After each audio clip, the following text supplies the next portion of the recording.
What if everything you've ever wanted, you don't actually need? What if everything you've ever owned actually owned you? I mean, have you ever really stopped and asked yourself why you want the things you want? The average Australian household spends more than $1,226 every year on things they'll never use. All this stuff, this shopping, these meaningless choices. It makes me despair, to be perfectly honest. I feel like people are beholden to their idea of having new stuff, and most of it is just so unnecessary, and most of it is just crap. I don't get it anymore. I don't get it. You know, there's nothing wrong with wanting things, but you've got to ask yourself whether or not it's actually adding to your life. It led Brooke McAlary, a 32-year-old married mother of two, on a 5-year path to minimalism, a sort of intentional lifestyle being taken up by more and more people.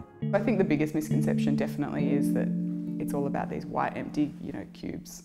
Minimalism is, to me, a way of life and a way of thinking about things. So to me, minimalism is a guiding principle, more so. What excess can we take away to allow us to have that?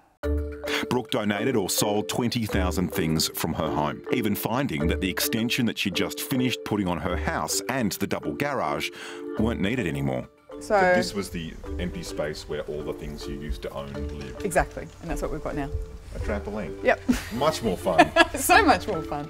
It was one of the most liberating things that I've ever done. I didn't realise that I was sentimental until I was faced with the decision to let go of things. And that's when I realised that the memory is not in the item. If it's important enough, then I'll remember it. I'll show you inside my wardrobe if you'd like. So your husband has more clothes than you do. He does. These are all the shoes you have? Yes. Yeah, that's all of our combined shoes. I do like matching his and hers Ugg boots though. Yeah, it's important. Even minimalists need Ugg boots. Well, absolutely. I'd give up my thongs before I gave up my Ugg boots. Brooke's family only have one box each to keep sentimental things. And what about your box? Do you have a box where you're allowed to? I have got one box of photos. I think some people will see me as quite cold about it, but I look at it and see it more as a box full of deferred decisions. So this is your dirty secret. This is my dirty secret. Yeah. She does have things. I do. I know people look at us sometimes and think, you have the opportunity to give your kids anything that they want, but I don't think that the answer's in that. If it was up to me, we would be living in a much smaller house, but it's just a matter of convincing other people that we don't need as much house as we have. You've got 3 guitars. Some might say, I don't know, your wife, that this is a bit excessive.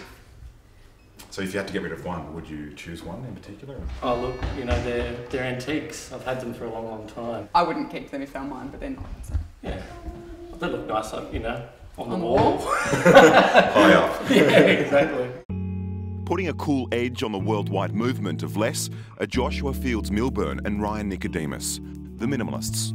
Their US website, speaking to a book and documentary, is devoted to teaching people how to have less. So minimalism is a tool that allows people it helps them question the things in their lives, helps them to get rid of the superfluous things, to make room for life's most important things. We came up with this idea together where we would pack up all of my possessions in my 2,000 square foot condo, and the idea was to unpack things as I needed it day by day for 21 days, to really get a feel for what I was using, what possessions really made a difference for me.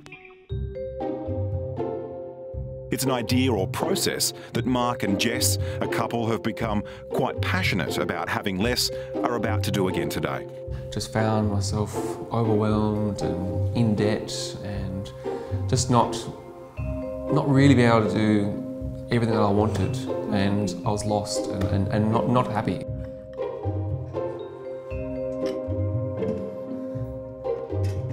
So as you look at the entire contents of your kitchen, do you feel like you could get rid of a couple of things?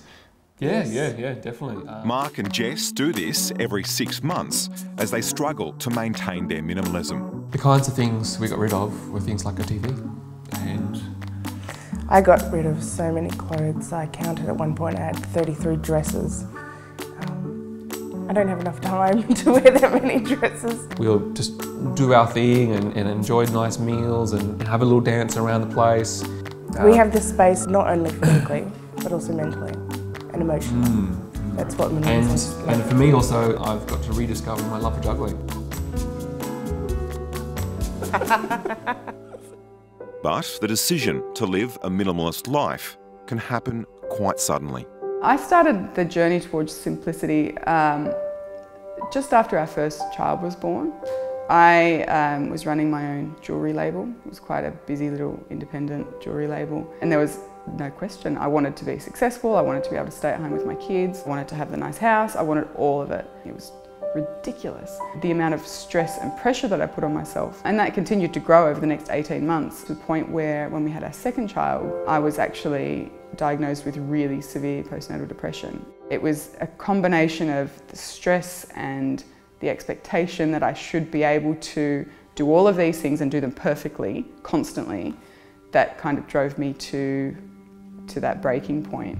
In fact, an emotional or traumatic push factor is something all minimalists seem to have in common. Back in 2011, I had a back injury which stopped me from being able to perform as a juggler and a magician, and it was a shock. That was my livelihood and what I did, and so everything had to change. It was late 2009. My marriage ended and my mother died both in the same month. And it was sort of the precipice of this journey. What we're seeing a lot of is people asking the same questions. People from Occupy Wall Street and CEOs from major corporations asking the same question of, how do I live a more meaningful life? For us, we're able to add more time spent together as a family, not cleaning the house, and we're able to add travel rather than adding presents and gifts and all that sort of stuff that we'd otherwise spend our money on. We're able to add experiences. But wouldn't a true minimalist have no possessions at all? At some point it becomes about convenience as well. Because, the reality is that we do have young kids, and sometimes it's a compromise. A compromise all minimalists make by holding on to the one thing they just couldn't do without. So the one thing that I would never want to get rid of is my passport. My guitar. My camera. My laptop. My teddy. My dinosaur. I think minimalism today is very applicable because we are steeped in this consumeristic ideology that if we buy the right car, or if we go to the right vacation destination, or if we own the right coffee maker, that we're going to be happy. So I think it's a pretty simple takeaway. It's love people, use things, because the opposite never works.